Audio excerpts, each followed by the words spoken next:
Hello, Sycamore Presbyterian Church. I want to thank you for your faithful support of disability ministry in the PCA through both the ministry's early years as M&A Special Needs Ministries with founding director Stephanie Hubach, and also for the past 3 years as we've continued and expanded ministry as Engaging Disability with the Gospel. I'm glad to join you today to give you a ministry update. Engaging Disability serves both churches and individuals and families impacted by disability. We want to see them growing in Christ. We know that there are unique challenges that often keep individuals and families living with disability from really growing in Christ. So we come alongside families and churches to help adapt discipleship and to encourage spiritual growth.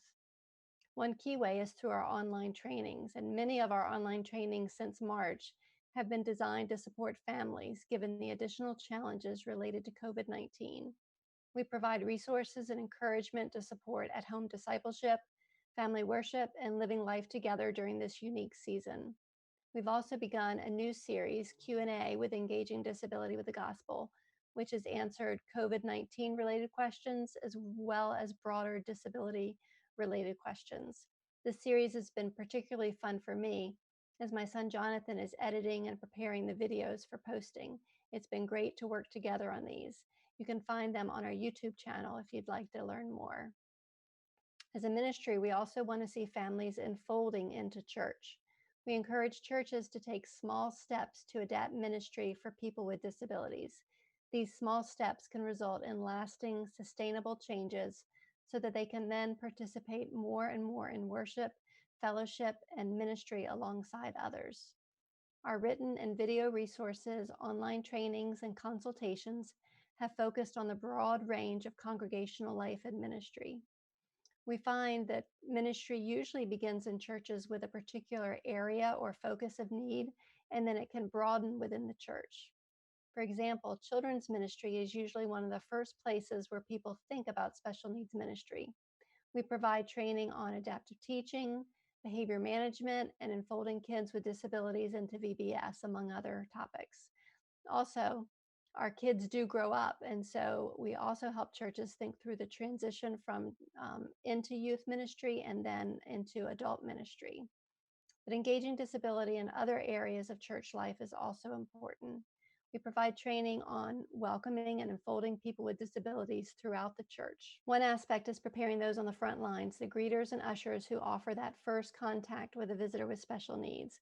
We want them to be more comfortable interacting with those who may appear or act different. A warm welcome makes all the difference. Then hopefully there would be a primary contact or ministry point person available to further support the family and go deeper. We seek to expand the view of caring and helping ministries. Often we think of supporting families after a crisis period, maybe a death in the family, hospitalization, or job loss. We forget about the ongoing, relentless nature of disability. Our trainings on diaconal care for families living with disability have been very well received. Another important but potentially overlooked area is in the church communication and website, including accessibility information on a website and a contact person can communicate a powerful welcome to people with disabilities.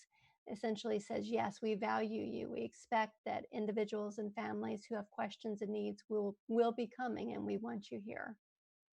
Our June ministry article was on social skills and church reopening policies, an important area to consider as we re-enter into church life together after the separation with COVID.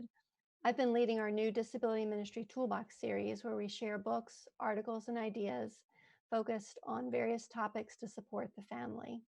In May, we focused on adapted Bible teaching at home, and in August, as we look ahead with some uncertainty to life and what our fall schedules will be, our toolbox will focus on resources to support rhythms, routines, and social skills.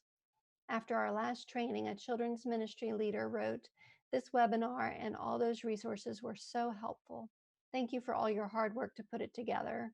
And a PCA elder wrote, "I was really impressed with both the webinar as a whole and the depth and breadth of the resources you cited.